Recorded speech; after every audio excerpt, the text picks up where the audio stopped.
Madame, Monsieur, bonjour. Merci de nous rejoindre. Il est midi sur Canal Algérie. Bienvenue dans votre journal à la une. Après 3 ans d'absence, ouverture aujourd'hui du CITEV, le Salon international du tourisme et des voyages. Et le Premier ministre Ayman Ben Abdelrahman procède à l'inauguration de cet important rendez-vous.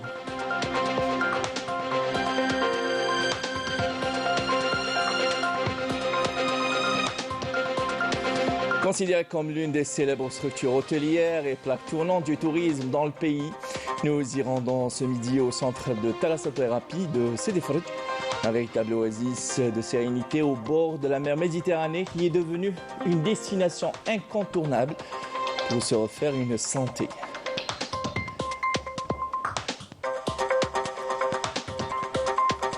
Et sous les étoiles de Cherchel que l'Amnara a trouvé son écrin festif. Hier soir, la ville a vibré au rythme des célébrations, embrassant l'esprit de cette tradition ancestrale à l'occasion du Maoulid Nabawi Shelf.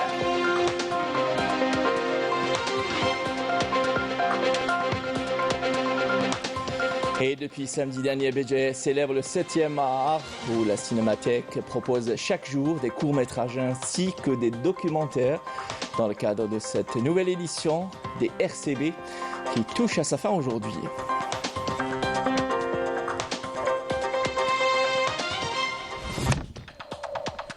Voilà pour l'essentiel de l'actualité en titre. Bienvenue à vous tous. Tout d'abord, le décret présidentiel portant réorganisation des services de la présidence de la République a été publié dans le dernier numéro du journal officiel. Le décret présidentiel signé par le président de la République, Abdelmajid Tebboune, a pour objet de réorganiser les services de la présidence de la République et d'en fixer les attributions. Placés sous la haute autorité du président de la République, ces services sont chargés notamment de suivre et de participer à la mise en œuvre du programme des orientations et des décisions du président de la République. À ce titre, ils assurent le suivi des affaires économiques, des activités gouvernementales et des questions politiques et institutionnelles et rendent compte de leur évolution.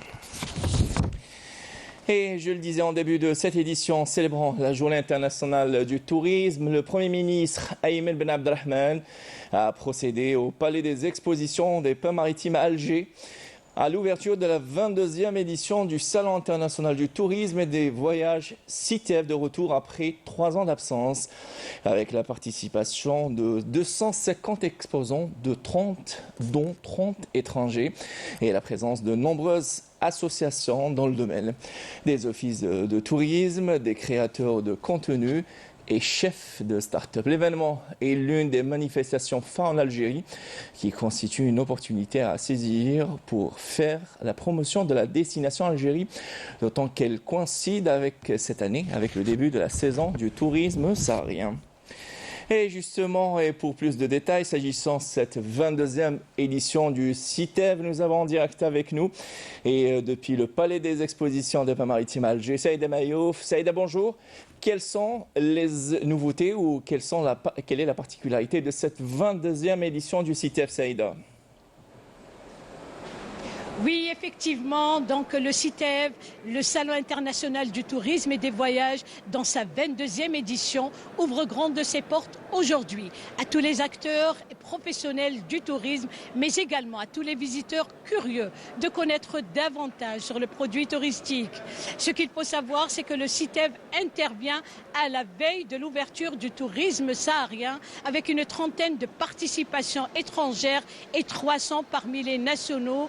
Vous avez une diversification extraordinaire du produit touristique ici dans le CITEV. Vous avez le balnéaire, le thermalisme, l'artisanat en grande partie, tourisme de montagne et bien d'autres surprises qui attendent le visiteur.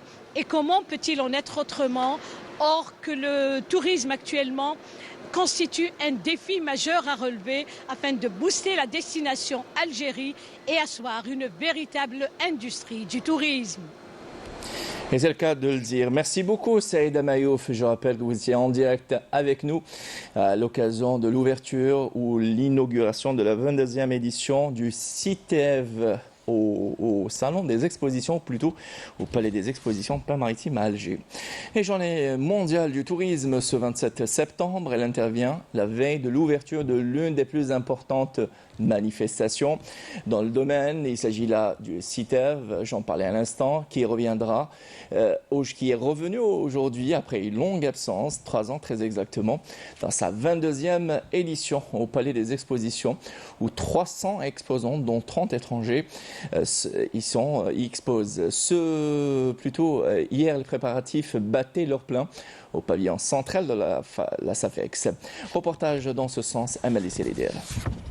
Après une absence de 3 ans due à l'épidémie Covid, cet événement majeur est de retour pour mettre en lumière les attraits touristiques de l'Algérie. Donc un programme assez riche est prévu. Donc des B2B, des workshops, une journée d'études consacrée toujours donc aux produits du tourisme saharien qui reste quand même le produit phare de la destination Algérie. Et par la suite donc un sujet sur la numérisation, sur ce qui se passe donc dans le secteur du tourisme, notamment à travers le monde, tout ce développement qu'on enregistre. Et puis donc beaucoup de choses, beaucoup de découvertes. Donc c'est une occasion en or pour les voyagistes de présenter leurs produits, pour quand même se rencontrer avec leurs homologues étrangers. Et c'est une aubaine aussi pour présenter tout ce qu'on a de plus beau pour la destination Algérie. Faire découvrir les trésors touristiques de l'Algérie en offrant une expérience unique aux participants étrangers lors d'un éductour programmé à l'occasion. Il y a une présence étrangère assez importante, donc une partie qui expose avec nous et une autre qui va bénéficier d'un éductour organisé donc à leur profit pour aller découvrir les routes d'Ersour, donc à partir d'Alger, par la suite Gardaïa et ils finiront par Timimoun. Le 22e CITEV s'annonce comme une vitrine exceptionnelle de la richesse touristique de notre pays. Tout est mis en œuvre pour promouvoir la destination Algérie. Considéré comme l'un des plus célèbres structures hôtelières dans le pays, le centre de thalassothérapie de Sidi Faraj, un véritable oasis de sérénité au bord de la mer Méditerranée, est devenu une destination incontournable pour ceux qui désirent se refaire une santé. Reportage Wissel Ould Djouabi, commentaire Ismine Msaoudi. Perle méditerranéenne d'Alger, Sidi Faraj est depuis longtemps une destination prisée par ceux qui souhaitent se ressourcer en bord de mer. Au cœur de cette enclave côtière se trouve le centre de thalassothérapie qui mise sur les bienfaits de la mer pour apporter un apaisement total à ses visiteurs. Riche en minéraux et en oligo-éléments, l'eau de mer est l'ingrédient principal utilisé dans les soins et les traitements prodigués aux curistes. L'eau de mer est bonne pour les soins car elle est sans additifs et sans microbes grâce à sa forte teneur en sel. C'est une eau bonne pour les articulations ou la tendinite par exemple. C'est grâce à ces pompes à eau que l'eau de mer est extraite depuis une profondeur de 30 mètres avec une capacité de production de 60 mètres cubes par heure. L'eau de mer est ensuite chauffée et stockée sans aucun additif, préservant ainsi sa pureté naturelle. La première étape consiste à recevoir l'eau au niveau de la première station, suivie de la deuxième étape, celle du filtrage réalisé au niveau de la deuxième station. Ensuite, au niveau de la troisième station, l'eau est divisée en 2 flux, l'un chaud et l'autre froid.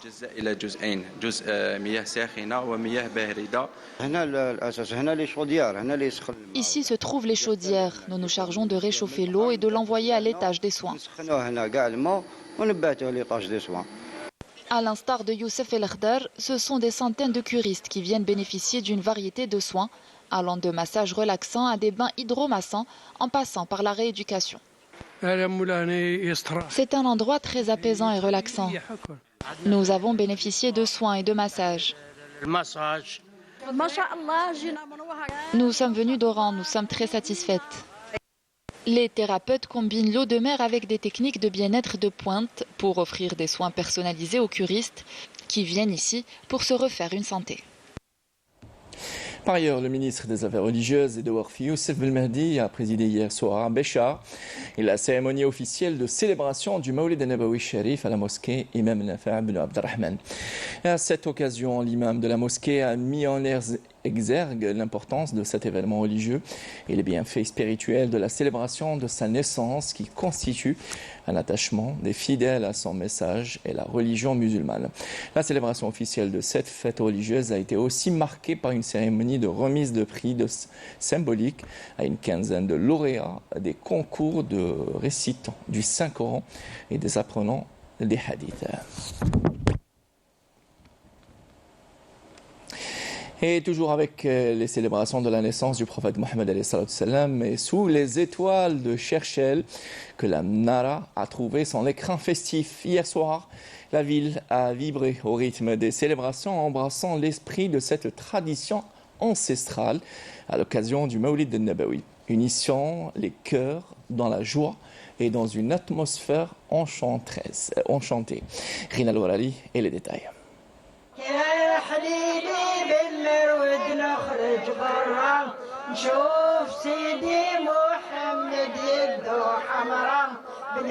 L'antique Cherchel s'attache à fêter à sa manière l'anniversaire de naissance du prophète Mohammed, que le salut soit sur lui. Et ses ruelles et marchés se parent en la circonstance avec l'Amnara, une tradition ancrée chez les habitants de Cherchel, alliant aspect religieux, populaire et culturel, et dont les enfants constituent le noyau principal. المنارة هذه كانت من قدم يعني الزمن هنا في مدينة شرشل. L'Amnara est une tradition qui a fait son apparition il y a 5 siècles de cela et qui s'est perpétuée de génération en génération. Les habitants de la ville sillonnaient les rues de Cherchel avec un phare miniature avant de faire halte devant le mausolée de Sid Ibrahim al-Robreni. Les enfants se parent de leurs plus beaux atours et font du porte-à-porte pour collecter des friandises. Le phare miniature est ensuite transporté sur un bateau de pêche, tandis que les Cherchelis prient pour une année prospère. C'est une fête à laquelle nous tenons énormément et que nous souhaitons préserver. Cette célébration qui draine chaque année un grand nombre de visiteurs a été marquée par un programme riche et diversifié, mêlant festivités, animations et musique folklorique empreinte de tradition. C'est de nos traditions et nous sommes toujours fidèles à ces traditions de nos ancêtres andalous. J'espère que ça va être une tradition toujours en vigueur. Eh ben, cette année, alors là, c'est une composante de festivité parce qu'on a le 27, la journée mondiale du tourisme. On recélèbre, histoire de faire ancrer ces traditions au niveau de nos générations futures pour porter le flambeau et perpétuer ces traditions. L'attachement indéfectible des habitants de Cherchel à la coutume du phare n'a d'égal que leur attachement sans limite à défendre son histoire et son patrimoine matériel et immatériel, profondément enraciné dans son histoire millénaire. Et la célébration du Mawlid al-Nabawi Sharif est mise à profit par la population de Bni Abbas pour mettre en valeur le patrimoine ancestral local, consolider les rapports sociaux et assurer le bien-être de tout un chacun. Cet événement donne lieu dans la région à diverses activités religieuses et culturelles et draine des visiteurs venus des 4 coins du pays, nous dit Malika Bellel. Célébrer chaque année et depuis des siècles la commémoration de la naissance du prophète Mohammed, que le salut soit sur lui, est observé avec enthousiasme dans la région de Bni Abbas.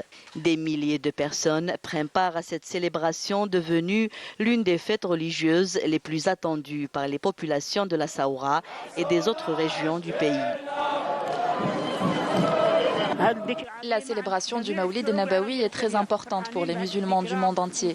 L'objectif est de montrer un profond respect, une affection envers le prophète et de promouvoir les valeurs de l'islam. Le soir, tous les visiteurs et les habitants de Bni Abbas se retrouvent ici à Al-Masriya. La fête du Mawlid al-Nabawi est également un moment important pour renforcer les liens communautaires et les relations sociales. C'est la première fois que je visite Beni Abbas. J'aime bien l'ambiance qui y règne. Nous avons un très beau pays. Nous avons parcouru plusieurs centaines de kilomètres pour assister aux festivités du Mouloud dans cette très belle région. Je suis venue avec ma famille pour passer le Mouloud à Beni Abbas. L'organisation est impeccable. Nous sommes venus fêter le Mouloud dans cette belle région. L'ambiance est vraiment unique. C'est une occasion de découvrir et de connaître les us et coutumes du Grand Sud. Cette cérémonie traditionnelle et séculaire se veut un spectacle haut en couleurs où des centaines de troupes de Shab el-Baroud issues des différentes régions et localités du sud-ouest du pays se donnent la réplique dans une ambiance de musique et de danse traditionnelle.